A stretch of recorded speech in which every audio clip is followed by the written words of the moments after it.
What's up, Ninja Nerds? In this video today, we are going to be talking about pericarditis and pericardial effusions. If you guys like this video, it benefits you, you can truly make sense of it after this video, please support us by hitting that like button, commenting down in the comment section, but most importantly, please subscribe.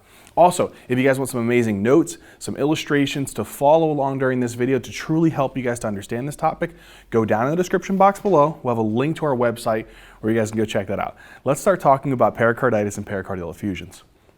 All right, so first thing we have to talk about is the pericardium, right? So the pericardium, we should have a basic understanding of its anatomy, a little bit about the microscopic anatomy, and a little bit about the function. All right, so the pericardium, where is it actually located? When you look at the heart, right? So here's the heart, and you have the different chambers of the heart, right? You have your right atrium, you have your left atrium, you have your right ventricle, you have your left ventricle. Well, outside of the heart and surrounding the great vessels like the aorta, the vena cava, there is this blue covering, and that covering is called the pericardium. Now, the pericardium has many basic functions. What are some of those functions? Well, think about it. What it does is it actually is surrounding the heart, so it protects the heart. It provides an extra cushioning or covering for the heart. The second thing is that there is little fluid in this little cavity, which we'll talk about a little bit later, called the pericardial cavity. And that fluid is designed to be able to allow for the two layers. When the heart's undergoing contraction and relaxation and moving, it prevents a lot of like friction and rubbing up against that promotes inflammation. So it provides a nice gliding movement of the heart within that cavity, especially during contraction and relaxation, protects the heart. And when it surrounds the great vessels, whenever the heart contracts, it can kink those vessels. So we don't want that to happen. And so the pericardium actually prevents the kinking of those actual large great vessels. You know what else is the one last function? So 4 functions is it has a certain amount of compliance and give. It does actually stretch. So that's a good thing, but it prevents our heart from overstretching and overstretching and overstretching to the point where it overfills with blood. So when I say the functions, I want you to know protection. It also anchors it to the surrounding structures and actually helps to do what? Prevent the kinking of large great vessels. It provides a fluid layer that allows for gliding motions whenever the heart's in contraction and relaxation. And last but not least, it also prevents the overfilling of blood within the heart. Now, when we take a look at the actual microscopic anatomy, so if I actually take this layer and I zoom in on it, this is what I'm going to see. And what I want you guys to know is a couple different components of this anatomy of the pericardium, because it's going to come down to a lot of this stuff we're going to talk about and the causes and the pathophys and so on and so forth. So let's actually look at this in layers. So we're going to go from the most inner layer to the most outer layer of this section. So we have 1, 2, 3, 4, 5. What are these layers in this sequence? So in other words, from deep to superficial. Well, the first one is the myocardium of the heart. So that's actually the myocardium. That's not even a part of the pericardium. So we have the myocardium first. The second one is this layer here. Now this one is close to the heart. And so because it's covering the heart and it's actually, the heart is an organ, it's a visceral organ, we should have this layer of the pericardium that clings to the organ. This is called the visceral layer of the serous pericardium. So what is it called? It's called the visceral layer of, we're going to abbreviate this, serous pericardium. Now, then we go to the cavity, number 3. Here is this little cavity, and this contains lots of fluid and proteins and different types of small molecules. What is that called? It's the pericardial cavity. So that's the pericardial cavity. And the pericardial cavity is designed to be able to just contain a little bit of fluid to allow for the 2 layers, whenever the heart's contracting and relaxing, to rub up against the one another and prevent a lot of friction. Now we go to the next one, number 4. Number 4, this is another layer. It's blue just like this one. So this is another layer of what's called the serous pericardium.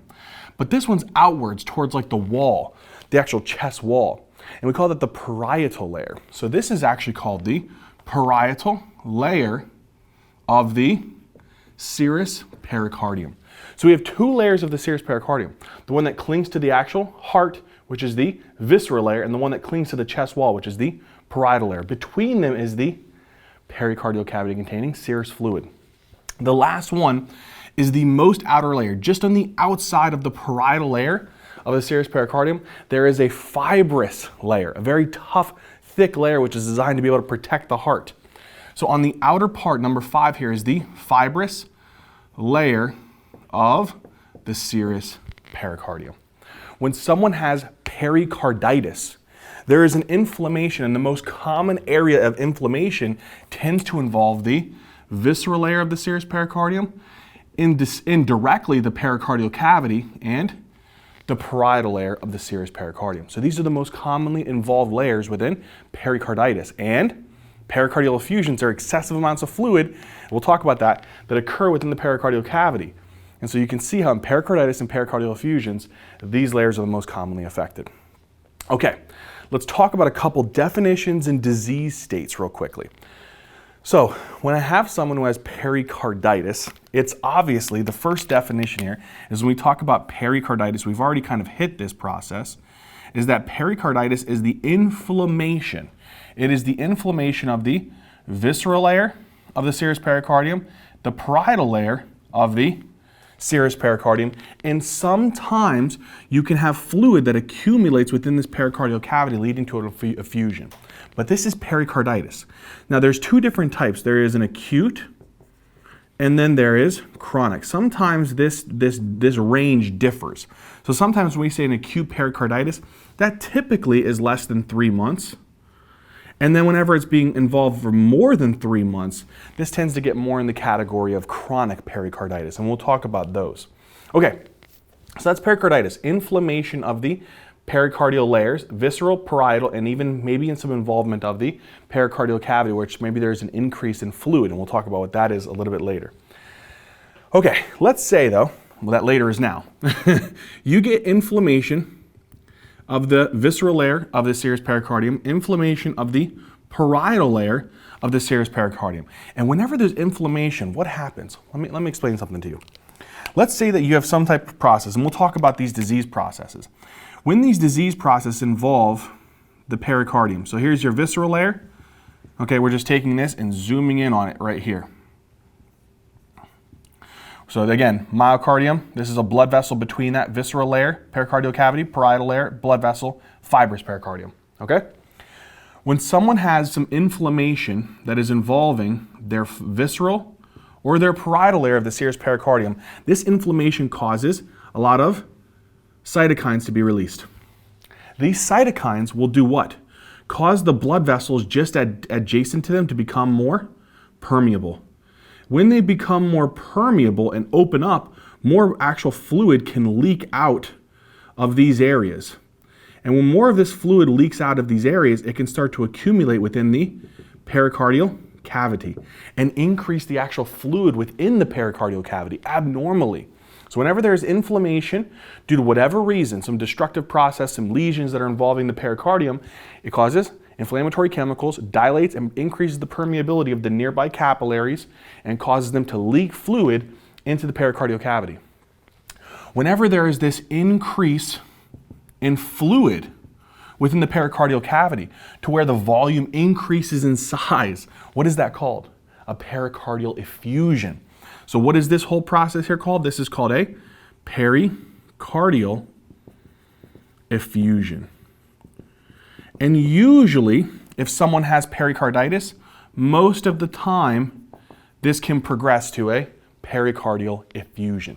So again, big thing to remember here is that whenever somebody has pericarditis, usually this will lead to inflammation of these layers that causes increased capillary permeability and causes effusions. Now, big thing to remember is that you can have pericarditis without a pericardial effusion. So that is a big thing to remember here, okay? But most of the time, pericarditis will cause some pericardial effusion. Here's the next thing that we have to talk about, which is called tamponade. All right, so let's talk about the next thing. So the same concept can occur here. Let's say that you have fluid that is accumulating within the pericardial cavity, right? And so this started off as an effusion, right? So let's say that here you have a pericardial effusion. And what happens is this effusion, you increase the volume to where there is a significant increase in volume, to where whenever the volume is so significant, the pericardium can't stretch anymore. If the pericardium can't stretch to accommodate this volume, is it going to be able to do anything to allow for this not to squeeze on the heart then? No. So whenever the volume gets excessively high to the point where the stretch of the pericardium is inhibited. Then the only thing it can do now is that fluid that's actually in there will start squeezing on the heart. And when it starts squeezing and compressing on the heart, that reduces the venous return into the heart. That reduces the filling into the heart. And that can cause someone's cardiac output to drop. So that's a significant thing. The other thing that is important here is that if an effusion increases not just in large volumes, but also it develops rapidly. When something like this, like an effusion, develops very, very quickly for whatever reason, maybe it's fluid, maybe it's blood, and that rapidly accumulates. Again, with these two situations, you do not give the pericardium an adequate enough of time to be able to properly stretch. So imagine just blood just quickly bursts into this pericardium. It doesn't have the ability to stretch and accommodate that large volume of blood or fluid. And so because of that, it'll squeeze on the heart. When that happens, and this process occurs, in order for this to occur, this effusion, and it causes an increase in volume that it impairs stretching and starts compressing the heart, or it rapidly develops and it can't stretch quick enough and it compresses the heart. These will lead to what's called cardiac tamponade. So it is important to remember the difference in definition between a pericardial effusion and cardiac tamponade. Just because you have a large amount of volume doesn't mean that it's tamponade. The volume has to be able to not allow for the ventricle, the pericardium to stretch, and then compresses the heart and reduces, the overall thing here is it reduces the ventricular filling. And then if you reduce ventricular filling, this will drop your actual blood pressure. So that's the big difference. I really want you to understand the difference between a pericardial effusion and cardiac tamponade. An effusion will eventually lead to tamponade if the volume is excessively high, that it actually inhibits stretch of the pericardium, or it rapidly accumulates, it can cause tamponade. The last thing that I want to talk about is a basic definition, because we're going to have an individual video on cardiac tamponade and an individual video on constrictive pericarditis. The other thing that can happen is, remember I told you that there was pericarditis that can occur acutely and then chronically. What happens in this next condition is, let's say that you have someone who has an acute insult, right? So they have acute pericarditis. But this can persist and persist and persist for greater than or equal to 3 months. And then what happens is you start to increase the fibrous tissue around that inflammation. So then you increase what's called this fibrous, like inelastic shell is, I guess, the best way of describing it, around the pericardium, to the point where it doesn't actually want to distend and allow blood to come in. In this situation where the acute pericarditis either not only as it becomes chronic or recurrent is another way, this over time will increase the fibrous inelastic shell of the pericardium, and when that happens, it reduces ventricular filling pretty significantly. So not only can you get that in tamponade, but you can also get this in this condition. In this condition where you have a fibrous inelastic shell from chronic or recurrent pericarditis, this is called constrictive pericarditis. This is called constrictive pericarditis. So I really wanted to build the foundation for these conditions. What we're going to be primarily talking about in this video is pericarditis and a pericardial effusion, okay? In another video, we'll go into way more detail on cardiac tamponade, and in another video, we'll go into way more detail into constrictive pericarditis. But you have to understand the differences between these before we start actually going into the conditions that can lead to, or the problems or causes behind, acute pericarditis and pericardial effusion. So let's now talk about that. All right, so now let's talk about the causes behind someone having an acute pericarditis and maybe an associated pericardial effusion. So what are those things? So most of the time it's idiopathic, right? So most of the time it's idiopathic. We don't really know why. However, actually, it's most likely a suspected infectious etiology that's behind idiopathic. So whenever we say idiopathic, we don't really know, but we suspect that those idiopathic causes are infectious in actual origin. So what are some of the infectious types of causes behind someone having an acute pericarditis? Really, the most common one is viral. And there's two types of viruses that I want you guys to know. One is the Coxsackie B virus, and the second one is that darn old SARS-CoV-2 that can lead to COVID-19. So SARS-CoV-2 and Coxsackie B virus seem to be actually one of the more common causes of someone having an infectious pericarditis. And again, most of the time we say it's idiopathic, but when we say it's idiopathic, it's most likely suspected to be infectious, and the most common infectious one is viral. Now, on the other situations, now first off, think about these. Whenever you're thinking about the clinical scenarios behind these, someone has pericarditis, and we'll talk about the symptoms or the clinical features. Think about the particular ways that they could actually get Coxsackie B virus or SARS-CoV-2. Usually respiratory droplets. So if these patients are presenting with signs of fever, very low-grade fevers, maybe sore throat, maybe headache, maybe some congestion, maybe a cough, anything like that, and they're also having symptoms of pericarditis, think about Coxsackie B and SARS-CoV-2. You know, you can actually test for SARS-CoV-2, right? We detect a PCR, so you can also do that as well. Now, the other types of etiologies, which is less common in infectious nature, is bacteria. And this is usually like Staphylococcus aureus. This could also be Streptococcus pneumonia. And on the very, scary types of situation, it could be Mycobacterium tuberculosis.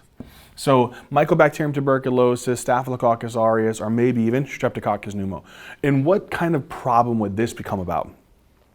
Usually, this is when someone has had some type of recent thoracic procedure. You've opened them up. They had a median sternotomy. They had some type of process where they had to go in and maybe repair a valve. They had some type of recent thoracic or cardiothoracic surgery that opens up that area for infectious material to travel in. It's very rare. Sometimes if someone has a very bad, nasty lung infection, like a significant pneumonia or an abscess, it can potentially spread through the pericardium, but that's very, very difficult. And so most of the time when someone has a bacterial infection, it's most likely that they had a preceding type of thoracic surgery or opening up of their actual chest wall cavity that allowed for the bacteria to seed in. So think about that. Now, these are particular causes. Now, either way, regardless of the infectious etiology, whether it be viral or bacterial, these invade the pericardium. And we already know this whole process. When they invade the pericardium, they cause destructive processes. They cause inflammatory mediators. When they cause inflammatory mediators, what are going to happen to the pericardium? It's going to get inflamed. It's going to start releasing cytokines. When this actually causes things like arachidonic acid to get broken down and you get prostaglandins and leukotrienes, what does it do to the vessels again nearby? Causes them to become more porous. When they become more porous, what starts leaking out? Fluid. And when that fluid starts leaking out, it gets soaked up into the pericardium. It causes the pericardium to get more inflamed and thicker, like a sponge. Imagine this pericardium, water just starts soaking out of the capillaries and into this area. It's just going to soak that up like a sponge and become super inflamed. And then on top of that, some of that fluid can actually get pushed into the pericardial cavity and maybe also lead to an effusion. So you can have pericarditis, and you don't have to have an effusion, it's just also commonly associated with pericarditis. So that's a simple process there. And the same thing is going to happen over here in autoimmune. So in this situation, it's really just what?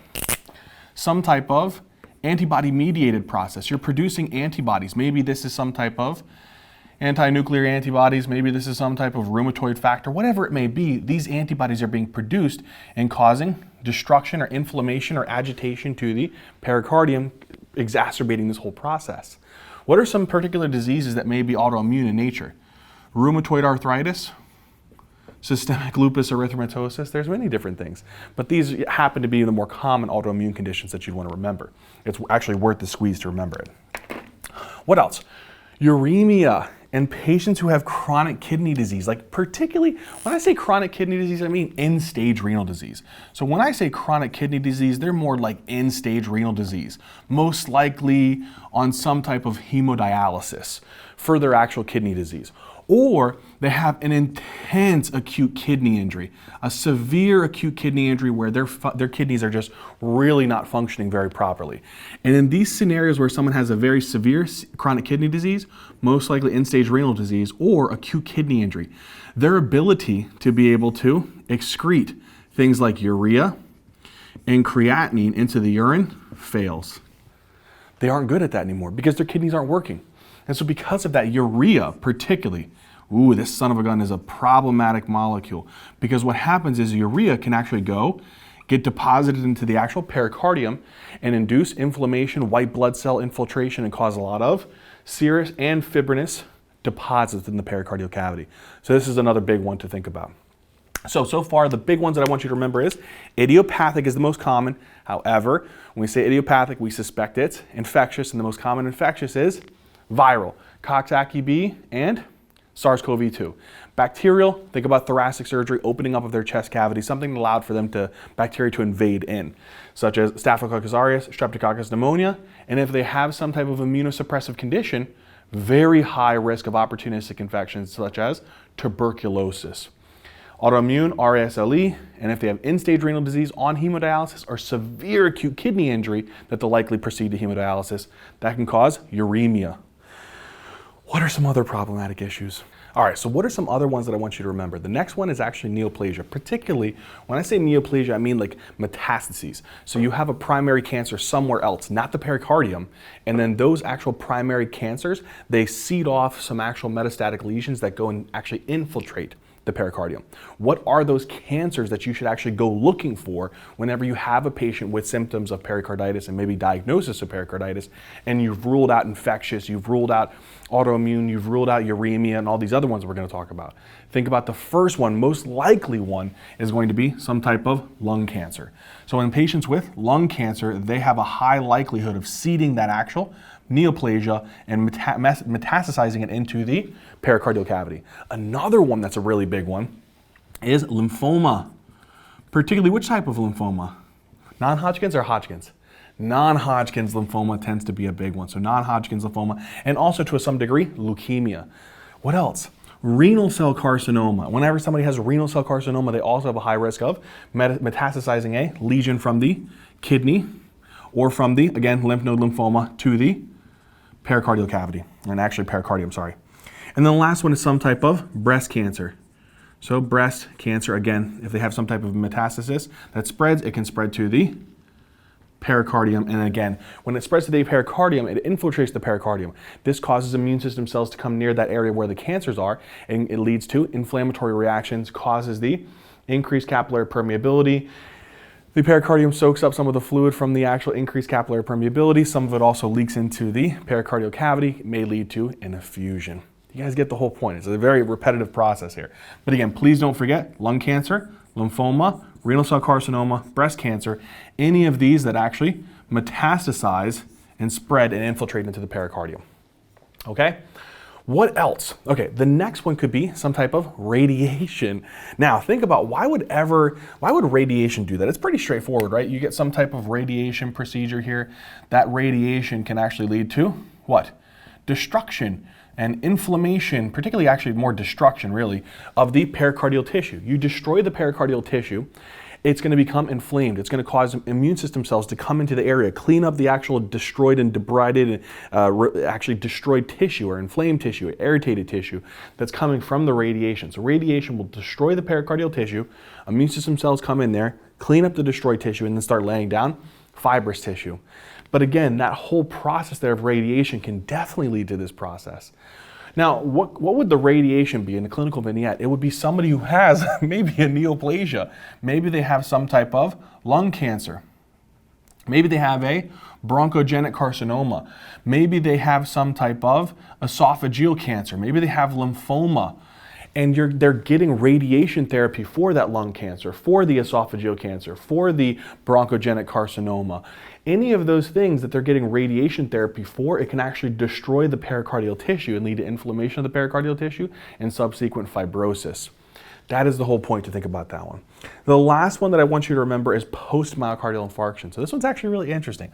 Let's say someone actually has an infarction, right? So they have little blood flow that's actually coming to this area of myocardium. And it's completely occluded, no blood flow is getting here, so no oxygen is getting into this area. Actually, we can say no oxygen, right? No oxygen is getting to this area of the myocardium. If no oxygen is getting to this area of the myocardium, the myocardial cells will start dying. When the myocardial cells start dying, this causes cells. You know, immune system cells, whenever there's destruction or infarction of this tissue, immune system cells, you know, like things like neutrophils and macrophages, they'll come to the area to clean up that destroyed tissue. And whenever they come into this area, what happens is they start releasing tons and tons of different types of cytokines, yeah? And these cytokines, sometimes they can also cause subsequent inflammation of the vessels that are near the pericardium. And so if this happens, imagine here's some actual white blood cells, all right here. They're secreting their cytokines, causing the inflammatory chemicals to just stretch out right around here, and then increase the capillary permeability in this area. If that happens, it can cause the fluid to actually soak up into this area of the pericardium. And if that gets soaked up into the area, it can cause inflammation and soaking up of that pericardium.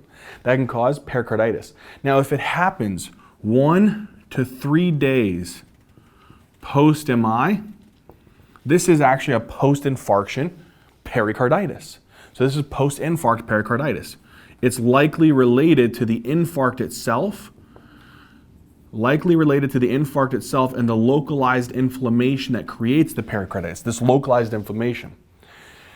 If it happens 14 days to months post-MI, this is another condition, and this is called Dressler syndrome.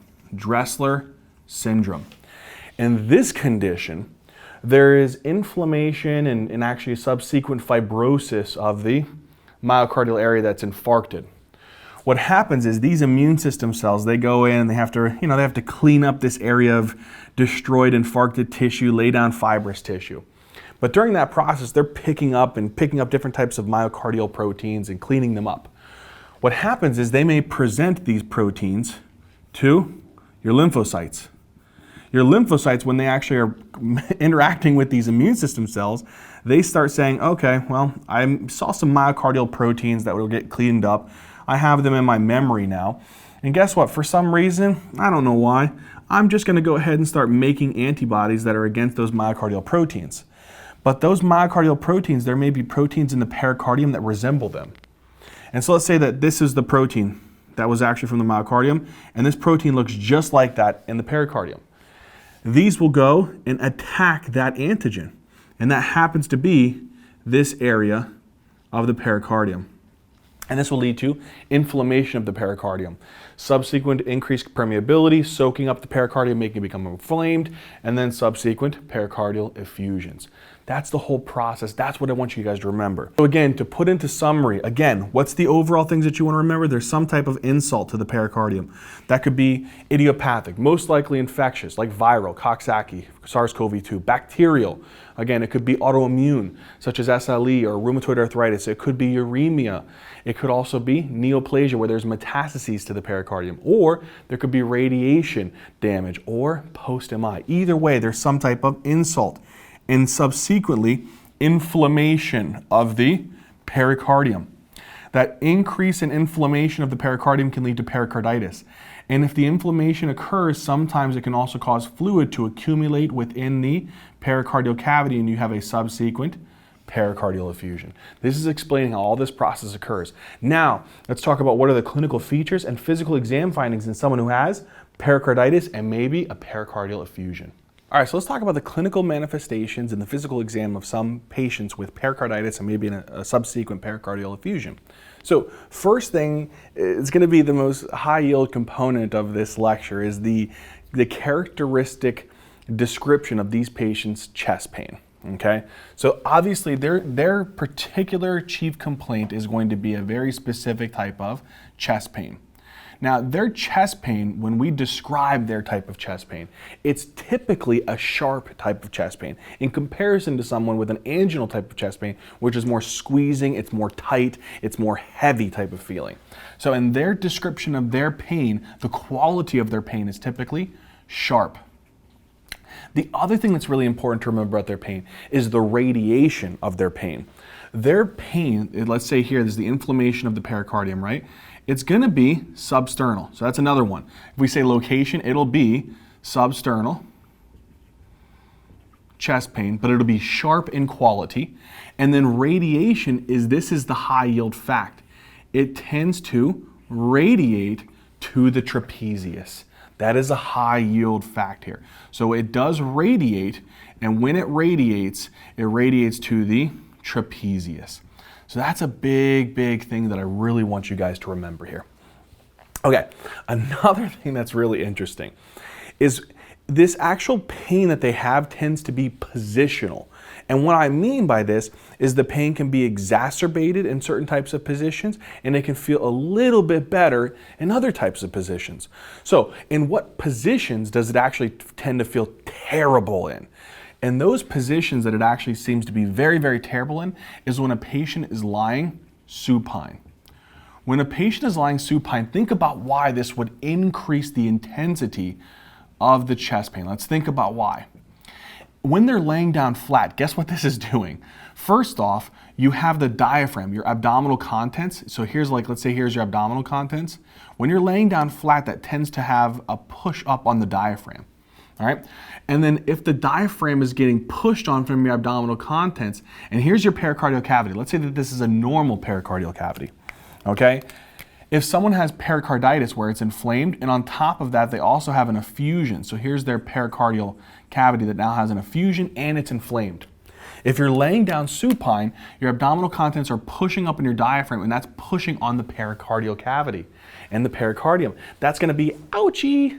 So that's one of the reasons. So in a supine position, the chest pain is actually increased because the diaphragm is actually pushing up against that. Okay, what about in a patient who is actually they're standing up straight or maybe even leaning a little bit forward? So in these patients, here's another particular thing. So when we talk about position, right? So position, the chest pain increases in what type of position? Supine. When someone is actually, if we want to talk about decreasing their chest pain can actually decrease if you have them standing up and even leaning a little bit forward. When you have them stand up and lean a little bit forward, first off, their diaphragm is dropping down. So the diaphragm drops down, so that has less compression of the pericardium. And also, it moves the heart a little bit more anteriorly, which also helps to take some of the pressure off of the heart. And so these are big things to remember, is that we can increase the chest pain when we're laying supine due to the diaphragm compressing the pericardium, or we can decrease the chest pain when we are standing or leaning forward. And again, this gets, the whole point across is the same thing, is that there's less compression of the diaphragm against the pericardium, and it also moves the heart a little bit more anteriorly, and that also helps to take some of the pressure off of the heart. So when we talk about this actual chest pain, it also is not just sharp, substernal, radiates to the trapezius, but it is also positional. And when I talk about positional, it increases in intensity when you're supine, decreases in intensity when you're standing or leaning forward. All of this has to pretty much do with the diaphragm. If you're laying down supine, diaphragm's pushing up. If you're standing up or leaning a little bit forward, diaphragm's kind of domed down. The other thing about this type of chest pain is not only is it positional, but it's pleuritic. It is pleuritic in nature. What does that mean? It means the pain can actually change during the respiratory cycles. So whenever somebody is inspiring, right? So let's say that they're in inspiration. They're going to take air into their airways. And what it's going to do is, the whole goal is during inspiration, you're going to try to do what? Inflate the lungs. In order to inflate the lungs, what does that do? Well, I got to expand the lungs towards the periphery, towards the chest wall, but I also have to expand the lungs that are towards the center near the heart. And so during inspiration, during this inspiratory phase, what am I doing to the actual lungs? I'm inflating the lungs. When I'm inflating the lungs, I'm inflating them in all directions, and subsequently, I compress and squeeze on the heart. If the heart's pericardium is already inflamed and enlarged, and you inflate the lungs, it's going to squish down on the heart. And that's going to precipitate a worsening pain during inspiration. So pleuritic, meaning that inspiration will squeeze the heart, particularly the lungs, right? So they'll squeeze the heart by inflated lungs. And so these are the big things, high yield things that I need you to know when a patient has particular features of pericardial chest pain. It is substernal, it's sharp, it radiates to the trapezius. The other things is it's positional. It worsens when you're laying down supine because the diaphragm domes up and compresses it. It's better when you're standing up and maybe even a little bit forward because it moves the heart anteriorly, reduces compression, and allows the diaphragm to be more domed down. And also, it's actually pleuritic. Take a deep breath in, my lungs expand, they expand in all directions and squish on the heart, and that causes a precipitation of pain. So these are the big things to remember for pericardial pain. Now, that's the clinical features. What are some of the actual physical exam findings that I want to remember? All right, so let's talk about the physical exam findings. Now, not only is it very important that you remember the descriptors of these patients' chest pain, another finding that is very common in these patients is they can have something called a pericardial friction rub. So this is something that whenever you're putting your stethoscope on the chest and you're listening, during atrial systole, whenever the atria are contracting, what happens is the pericardium has a little bit of rubbing that's occurring. Okay, the pericardial layers are rubbing a little bit during atrial systole. Then the ventricles go into their period of diastole. Whenever they're going into diastole, the pericardial layers rub up against one another and cause a sound. And then whenever the ventricles go through contraction, they also rub up against one another and produce a nasty sound. So again, what is this type of sound that you may hear in these patients? You may hear something called a friction rub. And we will bring up a sound so that you guys can hear what that is. But remember, this can be multiphasic. You can hear this friction rub at 3 particular times: during atrial systole, during ventricular diastole, or you may even hear this sound during ventricular systole. So this can actually be a multiphasic type of heart sound that you may hear, and it honestly may sound like a little bit of Velcro being ripped or torn apart from one another sometimes. It's a real scratchy type of sound actually. So it's more of a scratchy type of sound that you may hear during 3 points within the cardiac cycle. All right, so let's take a quick listen to what a friction rub would sound like during the cardiac cycle.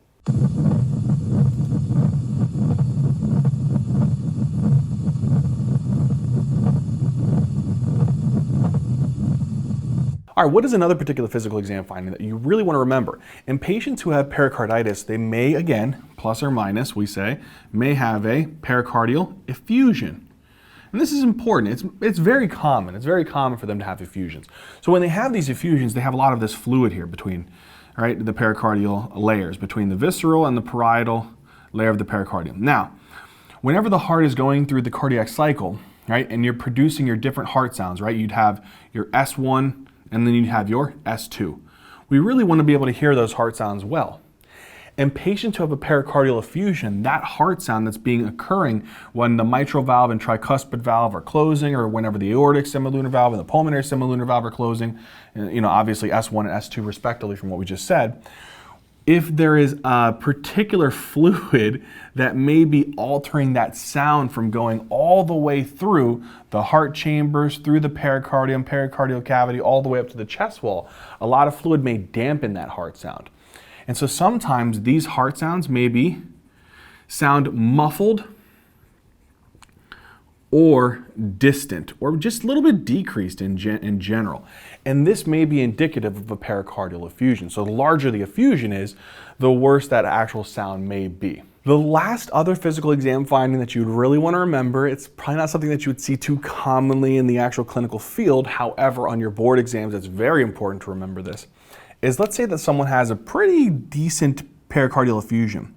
If they have a pretty decent pericardial effusion, especially near like their apex, where it can really pool, what happens is this area of the pericardial effusion, the larger it is, it can actually compress on this portion of the lung, the base, usually the left lung. So it's usually the left lung where the apex can actually have pooling of that pericardial cavity, and it can compress on the base of the left lung.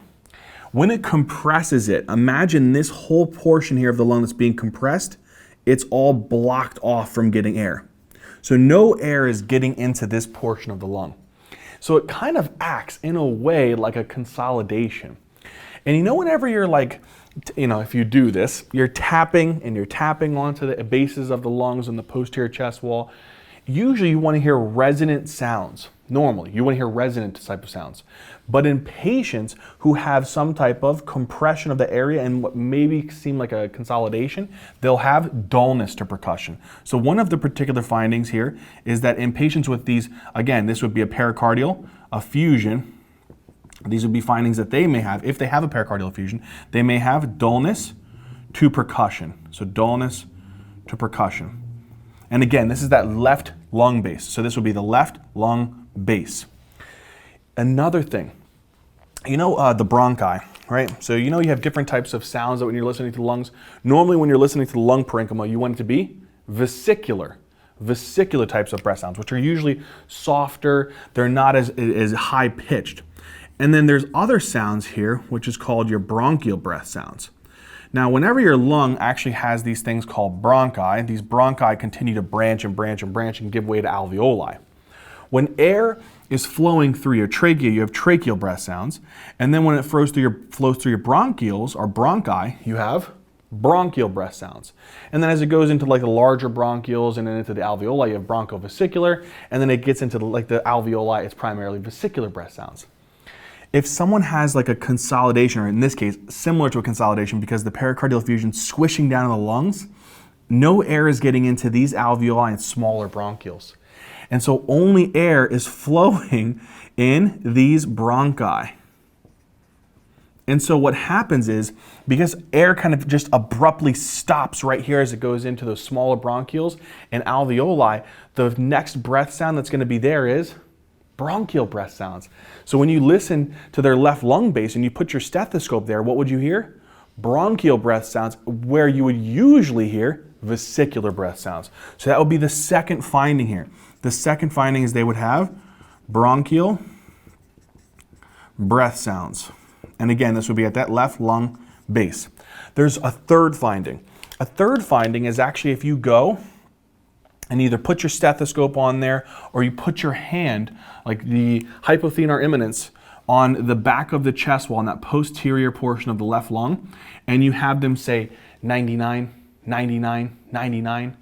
Sometimes what can happen is if they say that 99, 99, there's going to be an increased conduction of the actual air sounds because it's going to move through this area of consolidation a lot quicker, that it'll make the actual vibrations that you feel on the hypothenar imminence more intense. What is that called? Tactile fremitus. And so in these patients, whenever you're actually taking and putting your hand on this area, what will they have? An increase in tactile fremitus. Tactile fremitus. Sometimes they even use the term like vocal fremitus. Here's what I want you to remember. And again, this will be in the left lung base. These three findings, so dullness to percussion, the bronchial breath sounds in the left lung base, and the increase in tactile or vocal fremitus. These collectively are a very specific type of name.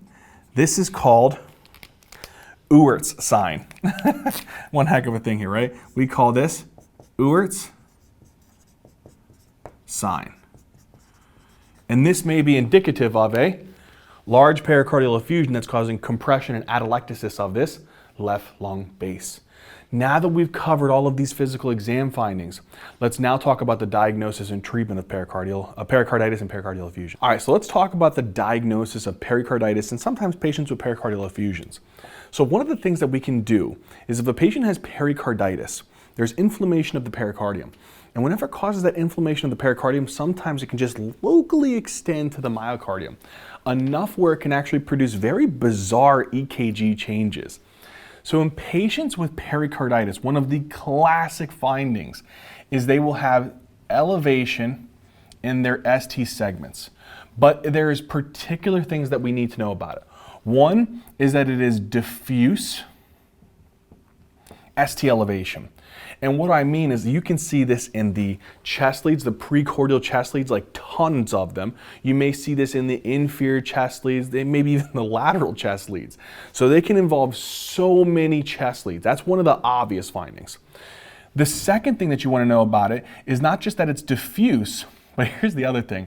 It's also concave. And you're like, what the heck does that mean? I'll show you. Okay, so one of the things here that you'll see on the EKG is you'll see diffuse ST segment elevation, and it's going to be involving multiple chest leads, and the ST elevation is concave in appearance. So in other words, let's say here you have your P wave, here you're going to have your PR interval, then you'll have your Q, R, and then you come into your S. Now here's where it's a little bit different. You're going to come here, and it's going to look like this. So we'll bring our ST segment up a little bit, where it's like this. It's very interesting. This is what their ST segment will look like. So now you see how their ST segment is elevated above the TP segment here. So here's their ST segment elevation right here. But when you look at it, what does it look like? Here, this little dip here where the ST segment is, it looks like a smiley face.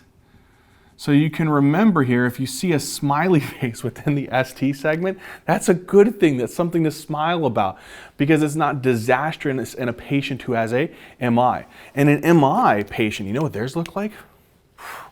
Theirs would look more like this.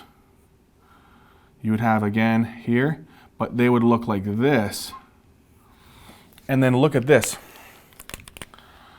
This is a frowny face, because that is a scary sign. In this case, it's a convex type of appearance. And so that's one of the big things. So in patients who have what's called pericarditis, this would be their indication of pericarditis, is they would have diffuse ST segment elevation with a concave smiley face type of appearance of their ST segment elevation. In patients who have a myocardial infarction, this would be MI, they would have ST segment elevation. Typically, it isn't diffuse in all of the chest leads. It tends to be more particular in a couple different chest leads, but you can have diffuse. And also, it tends to have a convex appearance of the ST segment. So when you think about that, think about a frowny face versus a smiley face. What is another particular finding here? Another particular finding here is you see changes in the PR segment. So the PR segment tends to be depressed. So they tend to have what's called PR segment depression.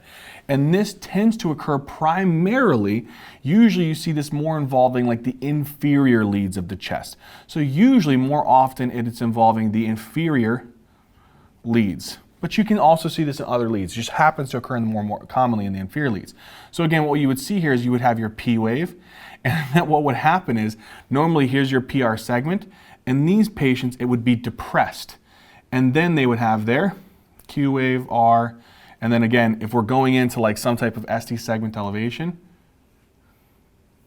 you would get again that concave appearing ST segment elevation that's above their TP segment. So again, you would have, here would be the imaginary PR segment.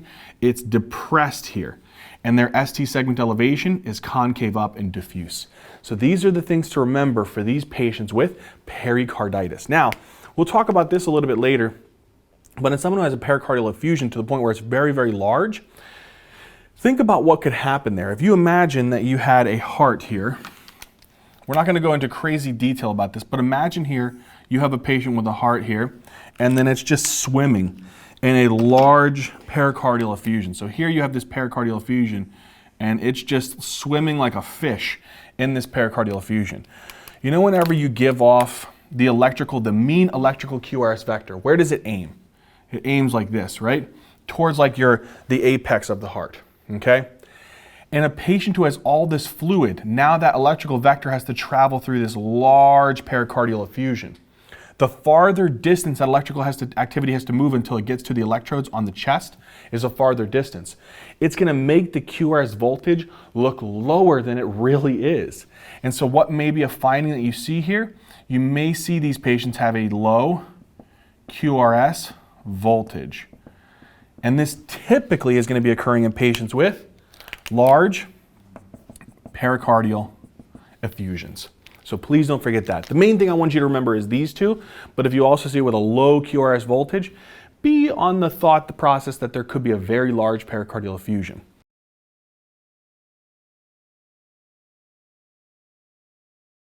Let's say that we want to do some cardiac imaging. I actually want to see, is there any disease process going on? I want to get a good look at the heart.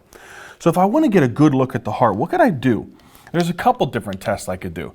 I could honestly just do a chest x-ray, but oftentimes a chest x-ray is not going to be good enough. It may show like an enlargement of the cardiac silhouette if you have a large pericardial effusion, but it's not super helpful. So I would say not a great one to get off the bat. You can do it to rule out other problematic issues if they're having chest pain and it's pleuritic. It wouldn't be a bad idea to do that to rule out like a pneumonia, rule out a pneumothorax of some kind. But really diagnosing pericarditis, it's not going to be super helpful. What would be helpful, my friends, is an echo. An echo may show us some inflammation and some thickening of the pericardium. It also could show us a effusion. That's what we want to know, really. So an echo could show us, is there a effusion? And it may show some thickening of the pericardium.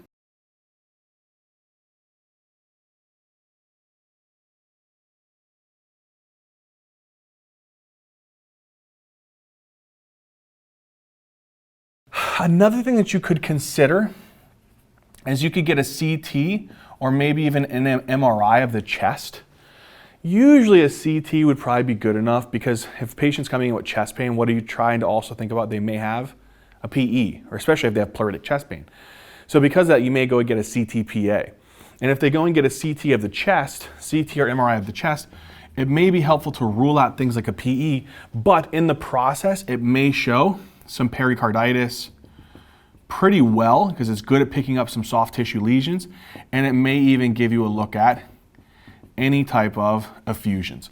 But truly, out of all of these cardiac imaging tests, the one that I truly want you guys to remember, and is probably the easiest and the best one, is an echo, okay? So if I were to say which cardiac imaging test would be the best, you would say echo. What other ancillary tests would be good? An EKG. You wanna know why? When we're talking about diagnosing a patient with pericarditis, there's a criteria that we utilize for the diagnosis.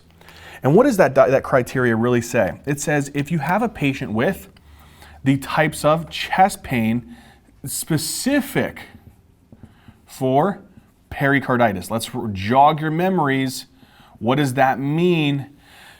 Retrosternal sharp chest pain radiating to the trapezius. It's positional, meaning it's worse when you're laying supine. It's better when you're standing up and leaning a little bit forward, and it hurts whenever you're taking a breath in.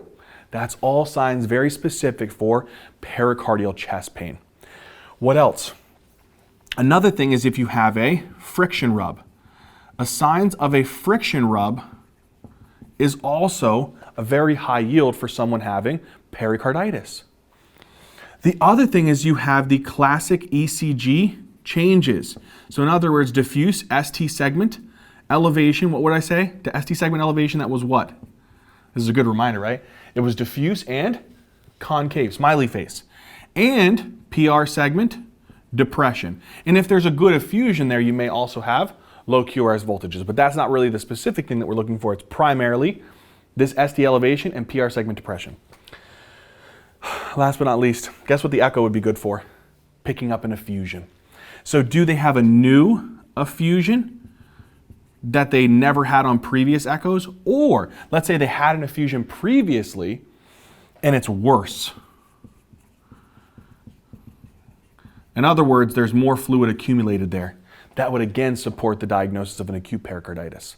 So these are the diagnostic criteria we should utilize in diagnosing a patient with pericarditis. So when you think about it, do we need a chest x-ray? Do we need a CT and MRI of the chest? No, it can be helpful to rule out other causes, but all we really need is our listening ears, our stethoscope, an EKG, and an echo to look for an effusion. That's it. Now, nonetheless, if you have a patient who has a very large effusion, or they have, here's something I would say that you may need an additional testing, ancillary testing. If I'm concerned for a purulent infection, and that would make my sphincter pucker. If I had a person that was scared for a purulent infection, they had a history of a thoracic surgery recently, and they have high fevers, very high fevers. They're not responding to the classical therapy that we would use for acute pericarditis. They're having high fevers, they're looking septic appearing, so they look septic. Then I would consider tapping that pericardial cavity, sucking some of that stuff back and saying, oh, that looks purulent. Let me send that off for some cultures.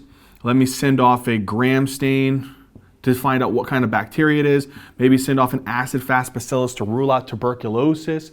So I would send off some things to make sure that it is definitely not a nasty purulent infection. The other time I would do it is if I know they have a malignancy. So they have some type of signs of maybe lung cancer, they have lymphoma, they have breast cancer, renal cell carcinoma, and I'm concerned that it's actually metastasized to their pericardium. I may tap that pericardial cavity if I'm concerned about malignancy. And then what I can do is if I pull off some blood, I can actually send off a cytology. And if I send off cytology, I can figure out what's the actual primary met. And so, oh, they have a lung cancer and they have a renal cell cancer. If I send off the cytology and I say, oh, it came from the lung, so there's some lung cancer cells there, that may help me to realize, oh, this is metastasized from the lung. So these are particular indications of where I may send off that pericardial fluid, is if they have a large effusion, a really big one, and I'm concerned for it being malignancy related, or infection, particularly bacterial infection related, where it's purulent, they have high fevers, they're septic appearing, and they had some recent thoracic surgery. I'm going to go ahead and tap that pericardial cavity. That, my friends, though, will give you the bare bones that you need to know for the diagnosis of pericarditis. Now, how do we treat pericarditis? All right, so let's talk about the treatment of someone with acute pericarditis and maybe even a pericardial effusion. If someone has pericarditis, it's inflammation. It's all inflammation of the pericardium, right? And that inflammation, typically, what do we say was the most common cause? Idiopathic. And when we suspect that it's idiopathic, it's most likely infectious, most likely viral. We're really just treating pain and trying to reduce some of the inflammation within the pericardium. That's pretty much the primary goal. So when we do that, we're treating them with NSAIDs. And so when we treat them, we actually treat them with some pretty decent dose NSAIDs, some higher dose non-steroidal anti-inflammatory drugs, right? And you can use a bunch of different types here. You can use things like ibuprofen, maybe one. You can use things like indomethacin, pretty powerful one. But typically the preferred one is aspirin, okay? Aspirin typically tends to be the more commonly utilized one, I would say, in these kinds of patients. So aspirin's a pretty good one I would consider to be involved here. Now, how does these NSAIDs work? It's a simple process, right? So there's some type of, again, inflammation of the pericardium. Now, when there's inflammation of the pericardium, you have to remember this pericardium does have little epithelial cells, okay, that are near it. And when this epithelial cells become inflamed, there's different membranes, right, that get broken down there during this inflammation. You know the molecule called arachidonic acid? And then arachidonic acid gets acted on by an enzyme called cyclooxygenase, and that eventually gets broken down into things like prostaglandins and leukotrienes and all that stuff. When we give somebody a non-steroidal anti-inflammatory, what we're doing is we're inhibiting the cyclooxygenase enzyme. And so we're trying to reduce the prostaglandins, reduce the leukotrienes, because the problem with these molecules is that they do what to the vascular permeability? They increase the vascular permeability, and they cause more white blood cells to flood into this area and seep out and precipitate worsening inflammation. So if we give these drugs, we're basically trying to reduce the cytokine storm here. That's something that we can consider. So generally we'll put a patient on these NSAIDs for about 7 to 10 days and see if it provides any benefit. The other thing that we can consider in these patients is something called colchicine. So colchicine has been somewhat debated in the cardiology world as to its benefit in pericarditis. But what colchicine is actually particularly doing is it's inhibiting, you know the neutrophils when they come into this area and they start trying to release cytokines, they release reactive oxygen species, they precipitate inflammation and try to clean up any cellular debris. During that process, they use these special little extensions called their microtubules. There's different molecules in these neutrophils which help with their migration, so they help with what's called their diapedesis process. They help with being able to phagocytose different types of substances. So a lot of the things is dependent upon these inner proteins called microtubules. When you give colchicine, it basically inhibits these microtubules. And the whole process is to kind of inhibit the neutrophils from migrating into this area and being able to phagocytose a bunch of stuff and precipitate worsening inflammation. So really the only true benefit for colchicine is it tends to be able to reduce the recurrence of pericarditis. That really is what seems to be the benefit of colchicine, is it's good at reducing the recurrence of pericarditis. And so typically how this may happen is you can do this one of two ways. You can put someone on something like aspirin and then also add in colchicine. Aspirin will help to be able to reduce the inflammation primarily, and then colchicine will help to be able to reduce the recurrence and the development of subsequent pericarditis in the future. Or you could put a person on aspirin or any of these NSAIDs, they don't get better in about 7 days, and they still have this worsening pericardial pain. You can say, there's probably add on some colchicine to help with that process, and again, reduce the recurrence of that pericarditis. So those are the two scenarios. Oftentimes, I say it's best to just give an NSAID and combine it with the colchicine right up off the get-go. The next medication that you can consider to add on here is steroids. However, you really want to try to reduce the utilization of steroids. So this is things like prednisone, methylprednisolone, very potent molecules here. And again, they reduce this entire inflammatory process. The problem with steroids as to why you want to try to avoid them at all costs is they increase the recurrence rate. They increase the recurrence rate of pericarditis. Okay, the only types of patients that they may reduce the recurrence rate in, the only patients that they may actually reduce the recurrence rate in, is in patients with tuberculosis. That's the only kind of situation. So steroids I would try to stay away from because the literature has actually shown that it does increase the recurrence of pericarditis. The only other times I would say it may be beneficial is if a patient has uremia. If they have uremia, that's a contraindication, unfortunately, to NSAIDs, because NSAIDs can worsen chronic kidney disease. So if there's any uremia or any other contraindication to steroids, to NSAIDs, like somebody has a peptic ulcer, may want to avoid something like an NSAID, and you can consider steroids, or if they have chronic kidney disease, you may want to stay away from NSAIDs because that can worsen it.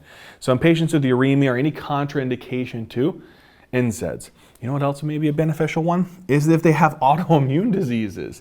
You know, patients like who have SLE or who have rheumatoid arthritis, typically we start them on a steroid to reduce their flare-up, and then we'll put them on something like DMARDs long-term.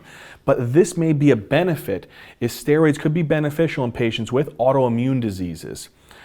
Try to stay away from them because they increase the recurrence of pericarditis, except in that rare tuberculosis patient. And then try to give them in patients with uremia or any contraindication to NSAIDs, such as again, uremia or a peptic ulcer disease. Okay, so these are the three ways that you're going to try to reduce inflammation in patients with pericarditis. First thing, high-dose NSAIDs. Add colchicine off the get-go to reduce the recurrence of pericarditis. And then stay away from steroids unless they have a contraindication to NSAIDs, such as they have end-stage renal disease, or on top of that they have a peptic ulcer. You may want to avoid that. Or if they have an autoimmune disease, steroids can be beneficial. Try to stay away from them because they increase the risk of recurrence. Colchicine decreases the risk of reoccurrence. The only time steroids may actually decrease the recurrence rate of pericarditis is in that rare tuberculosis patient. That covers the inflammatory treatments.